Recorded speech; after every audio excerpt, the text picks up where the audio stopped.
Write the world-changing book that will help grow your personal brand and your business as it makes the world a better place. Welcome to the Author's Corner, hosted by Robin Colucci. Every episode, we bring you some of the most successful authors, as well as other industry experts, to share some inspiration, motivation, tactical strategy, and fun. We'll also talk about the challenges and trends in the publishing industry. Don't get stuck in the idea phase. Join the Author's Corner today. Start writing the book you've dreamed about. I'm Robin Colucci, and welcome to the Author's Corner. Today, I'm very pleased to introduce to you Nicole Dunn. Nicole is a former senior-level television producer who started her own PR firm, Dunn Pellier Media, in 2008. When she did so, she set out not only to uncover a niche in the health and wellness area of PR, but also to tie her extensive connections and experience in TV production to build brand legacies.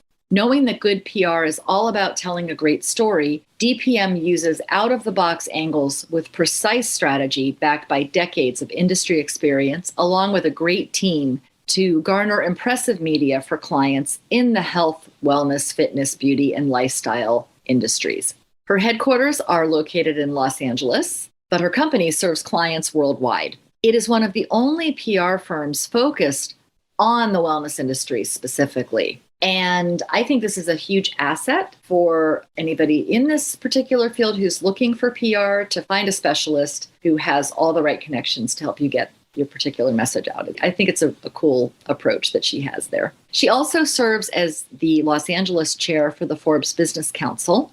And in 2020, her firm was awarded Best Event and Social Media by PR Daily for work with the Wellness Your Way Festival, which was hosted by Kroger and Grammy-nominated singer Jewel. Nicole herself was nominated as a Los Angeles Businesswomen of Influence honoree for 2018.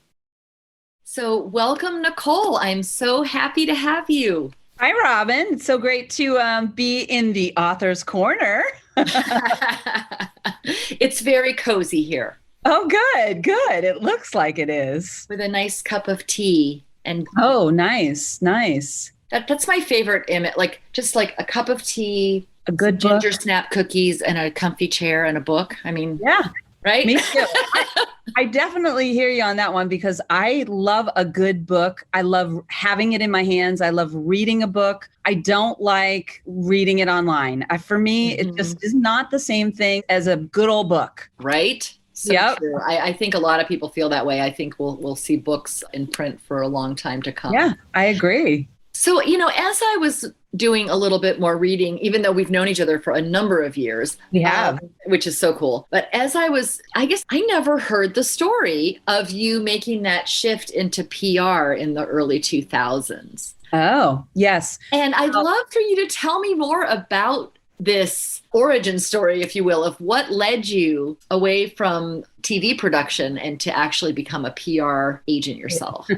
Well, yeah, I think, it's interesting how your career can shift and very fast. I had worked my way up to supervising producer under the executive producer on shows and then could not find work. And it was really disheartening to think that a talented woman like myself, and I give myself a lot of props because I know that I was a talented producer, could not find work. And every job interview that I went on, the men would tell me, you're too overqualified. If I give you this job, you'll probably eventually take my job. And I would respond with, yes, you're probably absolutely 100% right. And I hired a coach. And the coach said, you have got to do PR. And I thought, why on earth would I ever want to do PR? I love television. I love just everything about it. Finding the guest, developing the segment, working with the network to figure out what exactly is going to happen during the segment, working with the executive producer, making sure all the staff knows what they're doing on the show day and taping. And that was just a really big highlight for me. And I loved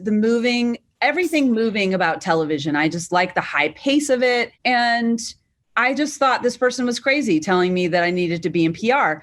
But at the same time, I'd actually met my husband, who was then my boyfriend, but not my boyfriend yet, because I met him on an airplane and he worked in the music industry. And he said, you really should look at doing PR because you're not getting any jobs in television, and you still have this whole other side that you can bring to PR because you have those television skills and you have the contacts. And so with the advice of this coach, I decided that that's what I was going to do. I was going to try the PR thing out. I was a part of a mastermind group, which was an all women's mastermind group. And one of the girls said, I have the perfect client for you. So when you're ready, I'm going to introduce you to said client. And I said, okay, great. And I helped two experts. One was a lawyer and one was a chiropractor. And I got them both on CNN and decided that the television thing was sort of like the shiny things. It was like, oh, shiny things over here, and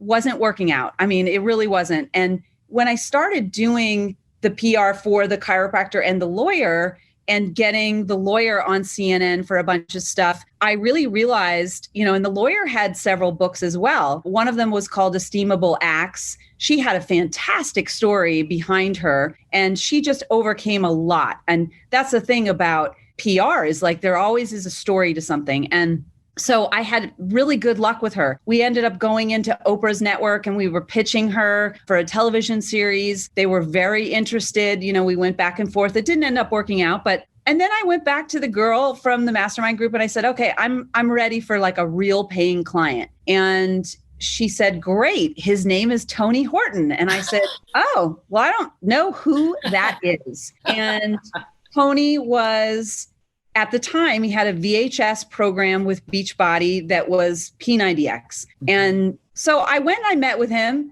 and he was from Massachusetts originally, and I was from Massachusetts, although he was born in Rhode Island. And he said, well, why should I hire you? And I said, well, why not? You don't have anything else going on. And that seemed to have worked for me in the past when I got hired.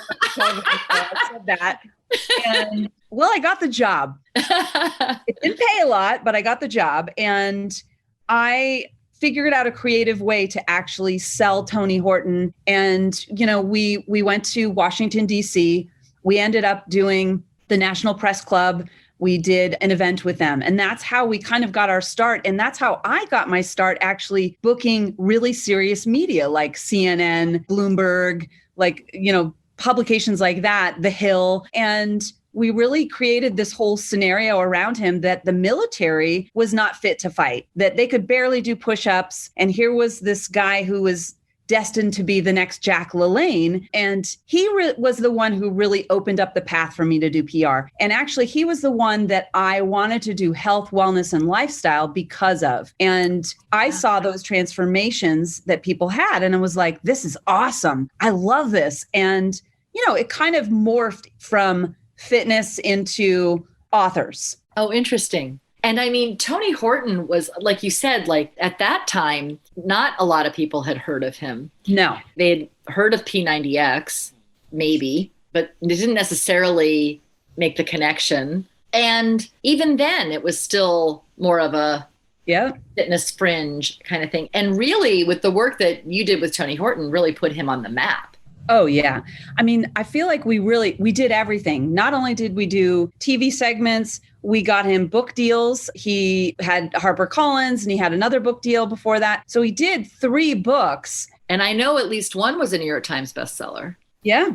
Yeah. I think it was the first one. So that was my real first job where I actually was helping someone with a book, and I got into the thank you section, and it was like, whoa, the thank you section. So, yes, I think on one of the editions, they missed putting my section in about me. And I said, Tony said, did you like what they put in about you? I said, no, they didn't put anything about me. And he's like, oh my gosh. So we corrected it, but it was for a heart-throbbing moment for him to say wow, didn't you love what I wrote about you? And right. But yes, we did create a nice legacy for him. That's what we continue to do for authors and experts, is we love building legacies. And I think for me, running a company that focuses on PR, that is one of the top things, is helping someone with their legacy so that they have legs to stand on. They have credibility. They have everything that they need to go down the path of being a very successful author. So was it, I mean, I know that your great success with Tony Horton is part of why you chose to focus on the health and fitness and medical type space, but what other motivations are there for you? Because I know there's more than that. Yeah.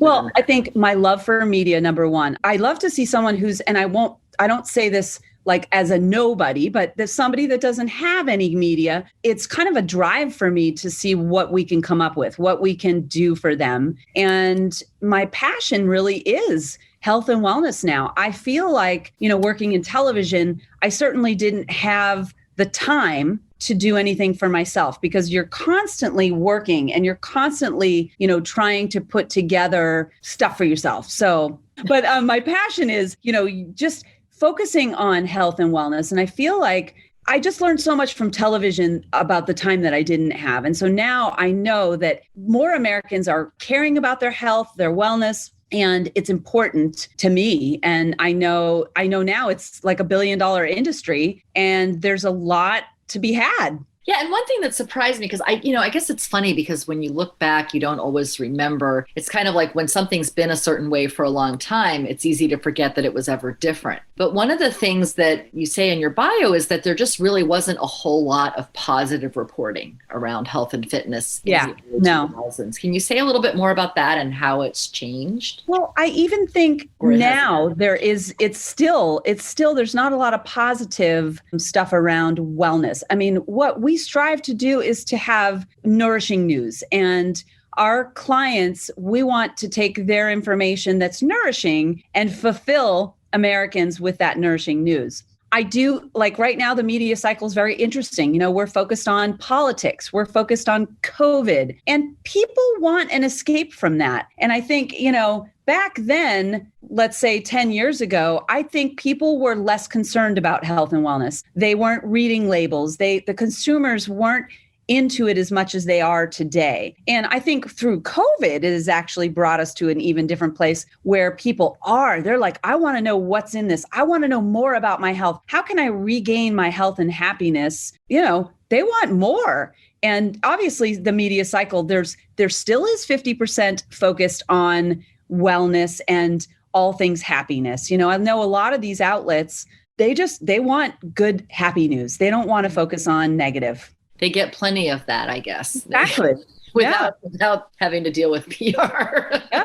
So, one thing that comes up a lot for my clients, not in every case, but frequently enough to ask you, is that they might be wrestling with how much should I reveal about the content of my book before it's released, especially for those who are working on a whistleblower type piece or something where they're really doing a big unveil. How do you advise your clients around something like that? Well, what we try to do is we try to come up with enough information that's a teaser that'll get them hooked, because you want to give them a teaser and a hook to be able to reel them in to actually either buy the book or read more or click here, find out more. I think it's important to not give away too much, but at the same time, you want to give enough that they're like, oh, this is going to pique my interest and I'm going to want to look into this more. So we tend to try to come up with a couple of paragraphs and kind of comb through it to see what are the hitting home, beats that people are going to resonate with.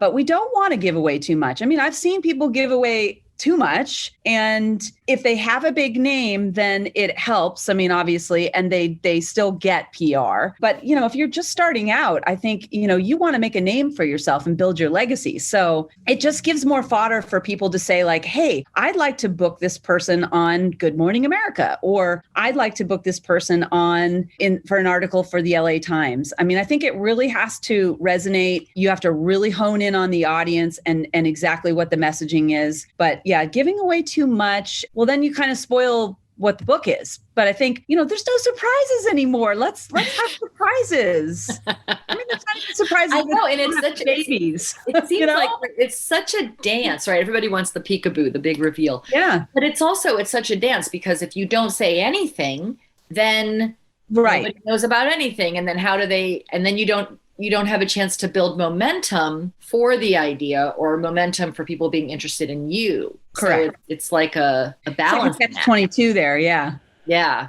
So that's something it sounds like you just work with your individual clients to help them navigate. Yeah, to help them understand too, like you don't want to give away too much, but you want to give away enough that's going to, again, oh, I'm curious about this author. I want to see more. I mean, oftentimes I read, like People magazine does book reviews and they always have like 4 or 5 different reviews. And I'd say probably every other month, I find one book that I'm like, wow, okay, I want to read more about this book. And I will look it up to see what people have to say about it online on Amazon. And then, obviously book reviews. So, all right, let me ask you this. When should an author hire a publicist? At what point in their Yeah, it's interesting because I have had a lot of different types of authors. I've had people that were not famous that we helped make famous. I've had people that were famous that we helped. I've had people, I honestly think the best thing for people to do is to be able to build their own base first before they come to someone like me.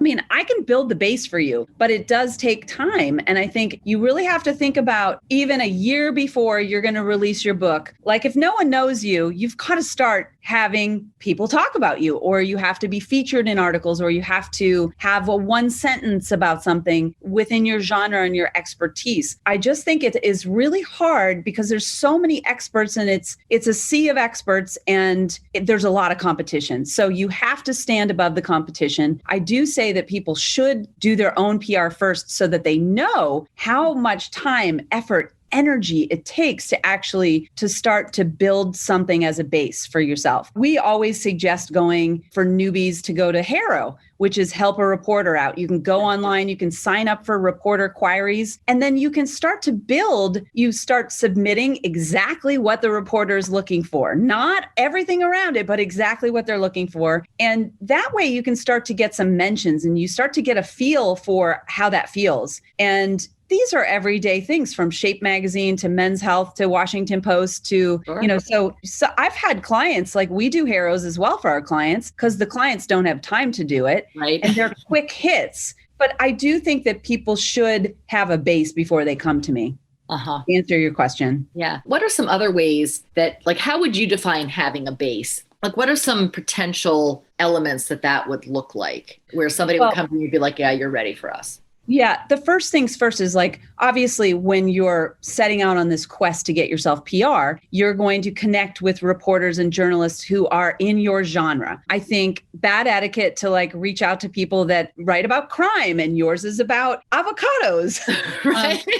They just don't mix well. And I think you really have to do your homework. So the base, I'd say, is like getting mentions, and then the mentions turn into feature stories. And you really have to kind of look at media trends to see what's trending in the media. And I had a client that had a book about paleo, and paleo was just not popular then. And paleo's popular now. So, it's very difficult, but to build that base, I think you just have to get certain publications. And, what we're doing is we're taking those smaller publications and I don't mean smaller, but like it could be a Shape magazine. Let's say it's Shape magazine, and we'll take that and do more feature type stories for you on a bigger base. Our contacts, we're looking for the big guns. I mean, you want the doctors, you want Dr. Oz, you want Today Show, all of that takes time. I've had people come to me and they say, well, I want to be on the Today Show. And they don't have anything. That's unrealistic expectations. Expectations about what is and what isn't. I mean, we've had authors that have been on tons of stuff, but guess what? They released their book during the election and they didn't get anything because it just was bad timing. And I think everything has a rhyme and a reason. And if you look at things, the timing is crucial. But preparation on the back end and building up that base is also crucial. Yeah. And let me ask you too about this other element, because I know this is something that I saw evolve into your business in the time that I've known you, is this other element of social media strategy. With the traditional media PR that you're doing. Can you explain a little bit more about the dynamics of that relationship and how that can become a synergistic kind of useful relationship, or maybe how that adds complexity that is just a pain in the ass? Yeah. or both? Yeah, it's one more thing, right? Like you think about all these things that you have to do. Someone said to me, "Oh, you're not on TikTok?" And I said, "No, it's one more thing that I don't want to have to like log into and do." And for me, that's okay. But I'd say, we have experts that are on TikTok and they're doing very well. I'd say the social media is important because this is what I'd say everybody is on Instagram. Instagram is one of the biggest, Facebook and Instagram, and having a platform and being able to be seen and creating content. I do always say content is king. So the more content that you have, the easier it is going to be to maintain all of these things that you have to put stuff out on. So like your social media, your Instagram, your Facebook, having a blog is genius. If you're an author and you have a blog and you can talk about different things that relate to your book, great. Because that's another way that you can just utilize that content and put it into motion into the social media. So I'd say having a platform is great. Like I said, if you don't know anything about social media, you probably should find somebody, even a college student, that can help you with the social media and really putting into motion. You have to really do it in a way that's going to look good. It's going to have a feel. It's going to feel similar to the book or your branding. These are really well thought out. And I think people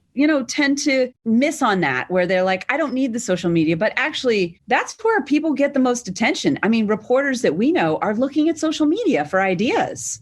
Yeah. So you have to start somewhere. And I think building a base, just like you do in PR, you have to build that base with the social media. You don't have to do it every single day, but have some consistency. Maybe it's 3 times a week where you post. And I just think it's super important for authors to have some kind of platform.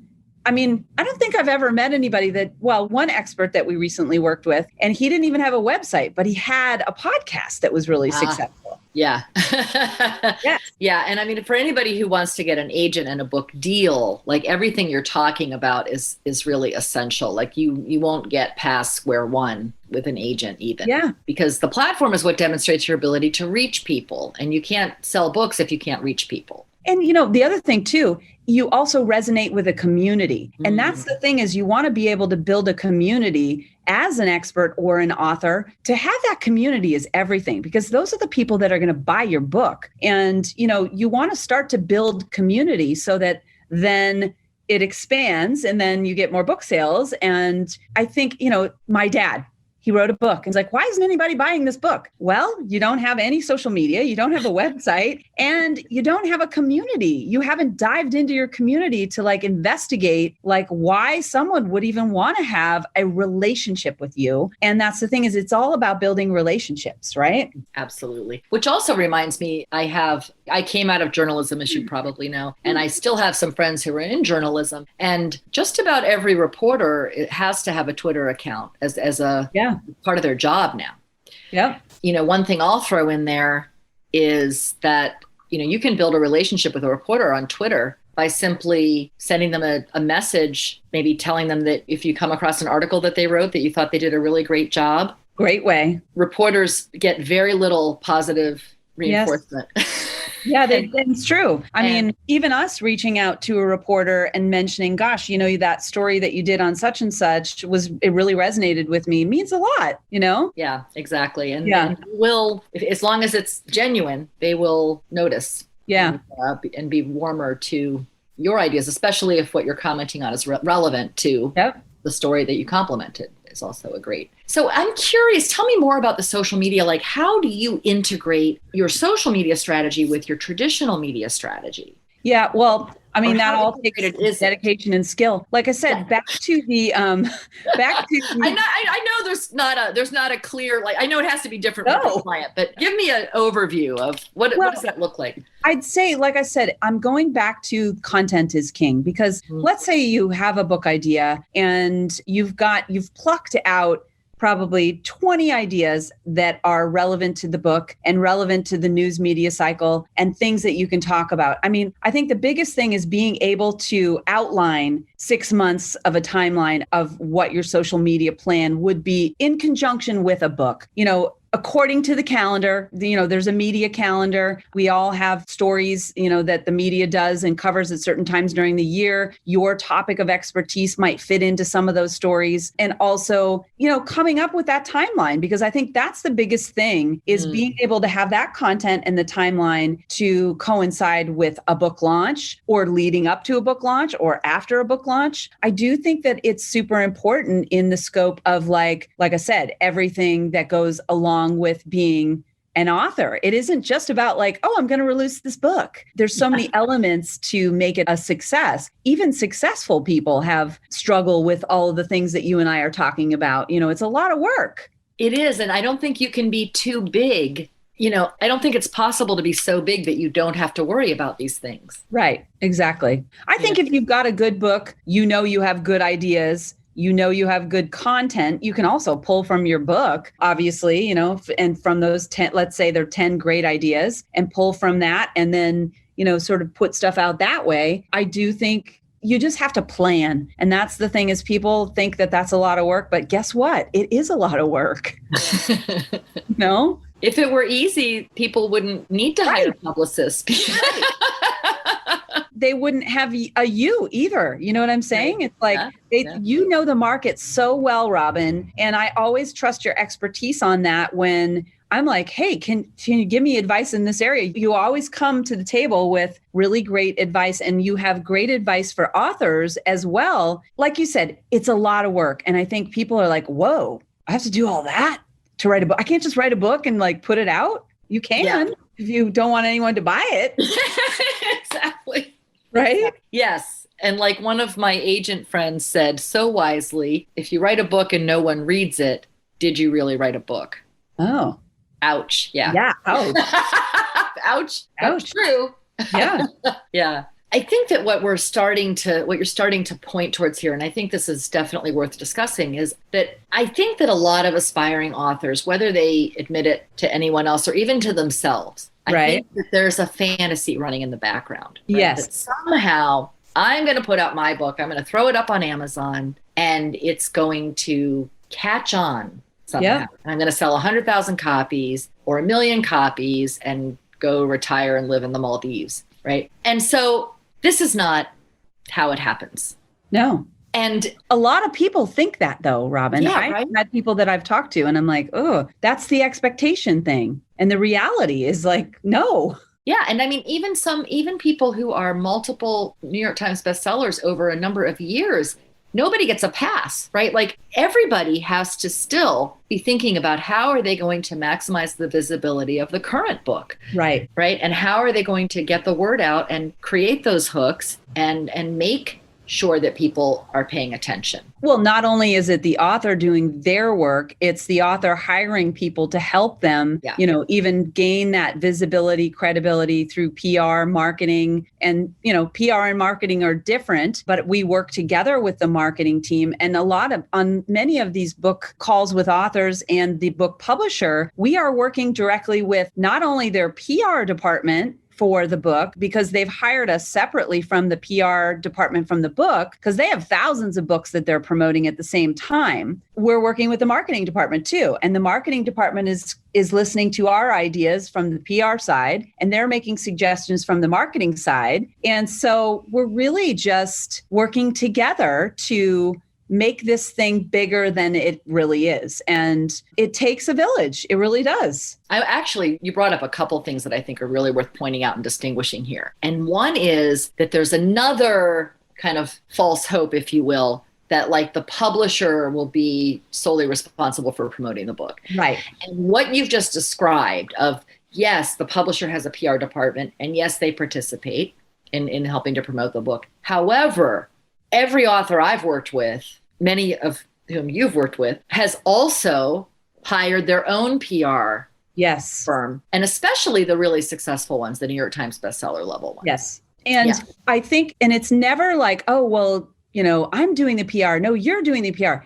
we're working together to help make this author successful. And we also have a specialty. So there's probably a reason why the expert has hired us to help in conjunction with the book. And usually the book publishers are great. The PR teams are like, yeah, we welcome it because you've got contacts probably that we don't have. I'll give you an example because we were working on Dr. Terry Wall's book, and it was a revamp of her old book. So she had new information and new data that was putting into the new book, and they were doing a new cover, slightly different title. And I think it was number 66 on the Amazon bestseller list. But the PR department, I'm sure they had connections at the doctors, but we were able to pull in a really amazing segment where I took a woman who had MS and she virtually went from not being able to walk, doing Dr. Wall's protocol in the book and getting back to her fitness routine. And it was just really miraculous. And so I took that, I had her do a video testimonial. I sent it over to the producer with information about the book, and we got a segment, and we got a 25-minute segment on the doctors, which is really unheard of. But the publisher said, this is amazing. See, we would have never been able to pitch this. Like your idea and your creation and your collaboration with Dr. Walls and Lisa really made this happen. And her book went from like 66 to number like 5 or something on the Amazon list.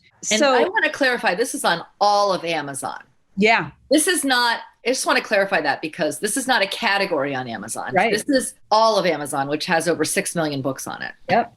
Okay. Just want to make sure it's clear to our listeners. Yeah. So that's the perfect storm, being able to, and there were some things like, for instance, with that account that like First for Women that they got, and it was a great collaboration, I mean, you really, that's the thing is like, if you have, because they're very busy, they have a lot of books that they're looking after. I can remember I went to Boston one time and sat in this publisher's office, and I was looking while I was waiting for her to come in. She was the publicist. I was looking at all the books and just thinking, wow, those are all the books she's probably done in her career. She walked in, I said, this is pretty impressive. Are these the books that you've done in your career? She said, no, those are the current books I'm working on. And I thought, OMG.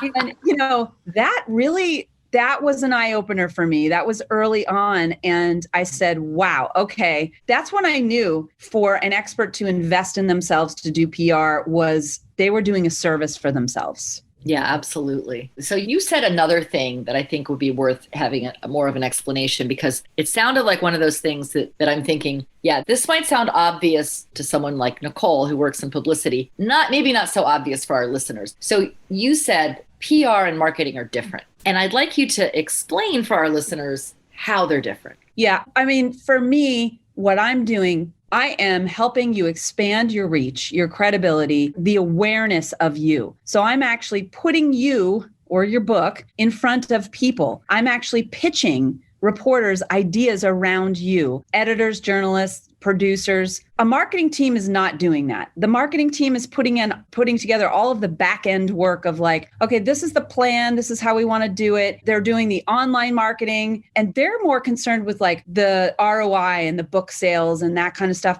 I'm not concerned with that at all. My thing is I'm telling your story. I'm telling your story to the world so that they know who you are. I'm helping you build that legacy. So I'd say that's the biggest difference that I talk about. I don't really know exactly what people do in a marketing job, but I know that there is a big difference. And when I get on these calls with the book publisher and their marketing team and the PR team, we know we have 2 different sets of job things that we're doing. And each one, but the marketing team does like to hear, hey, yes, so we went on the doctors on Friday, it airs on whatever date, because then they can take that and put that into their marketing and sales reports to report back to the company or, to complete their reports on their end. Yeah. Or they can say as featured on the doctors. Right. They can do you're giving them ammunition. The ads for, Facebook and social media. Yeah. Right.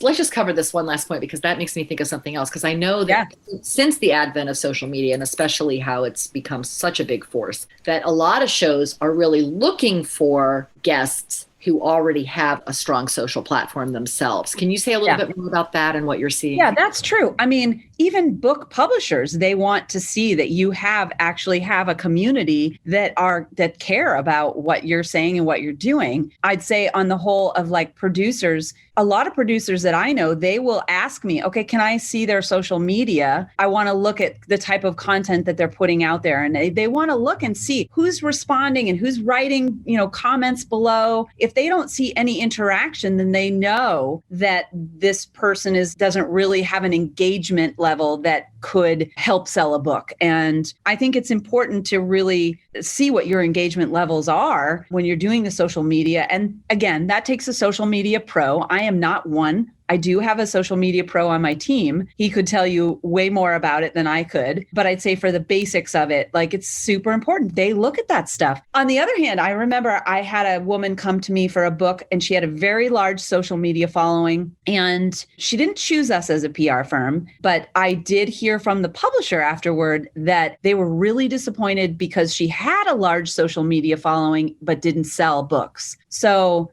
it's really a catch-22 sometimes where, you get hired for the job and to write the book and because of your social media following. And then, the sales just aren't there. There are some experts that every time you post something to your audience about a sale thing that you have, they don't like it. So it's tough. Like you have to build it so that they do like it and they do want it and they're clamoring for more. Yeah. And it can be, that's something that I think publishers are trying to navigate too, because there could be that presumption that a big social following would translate to book sales. But, something that's very fun could just be, a lot of times people who are spending a lot of time on social media might not necessarily be book readers. Right. So it could just be, there could even be issues just with the delivery method that would get in the way of book sales, and not to mention several other factors, right? Like, just how they like to get content, how they like to engage with the author,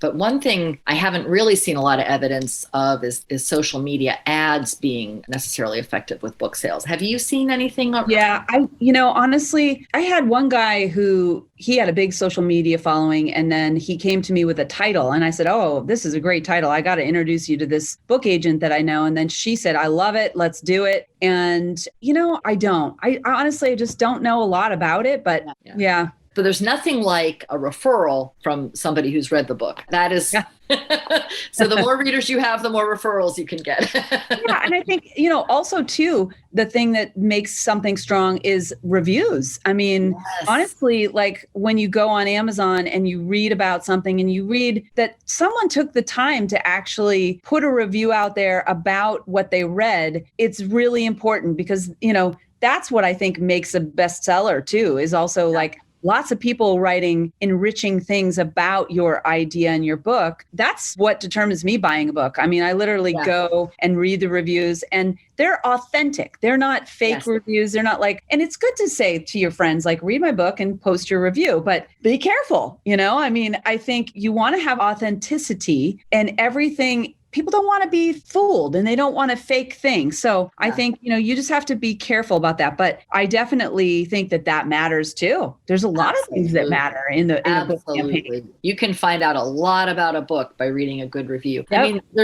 you can tell sometimes when there's trolls out there who just seem to make it like their part-time job to leave bad reviews. But it's pretty obvious because they're usually not well thought out and they're usually mixed in with several 5-star reviews. That's the thing. There's going to be trolls and haters everywhere. And, I was just looking at Lindsey Vonn, the Olympic skier, and she's had a book out, I think, before. And people were trolling her and saying, nasty things about her in a bathing suit. And I'm like, this woman is an Olympic athlete. Like, please. I'd like to see that 60-year-old woman who's saying she has a better body. Like, I'd like to see, for me, you're going to have a mix and there's going to be haters and you just have to move along.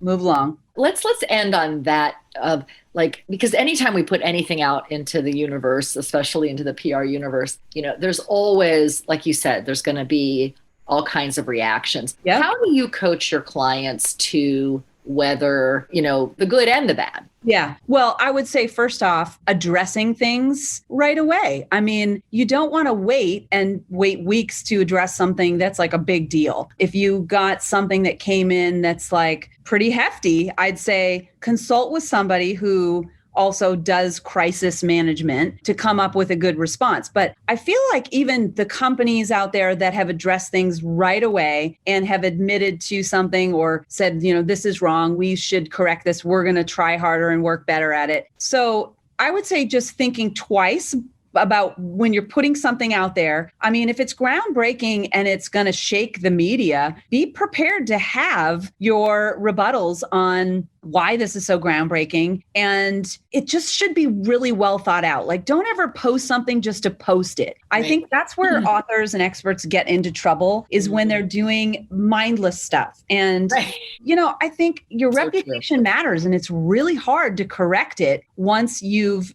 kind of tainted it and turned it the other way. So to keep it super positive and, like I said, you're always thinking about your community and like who's reading your books and who's going to buy your next book, right? I just think you're better off by posting something that's really good versus just like posting something to post it.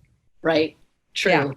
Yeah. And what I'm really hearing is don't just, you want to address something that needs to be addressed, but don't do a hot-headed kind of instant response. Yeah. And I think even when responding to reporters or responding to a journalist, you don't do things in a hurry. You take the time and you dedicate the time for a response, positive or negative, because that's really where the exposure comes from is, journalists like someone who's put the time and energy into it and answered the questions the way that they asked the questions. Right.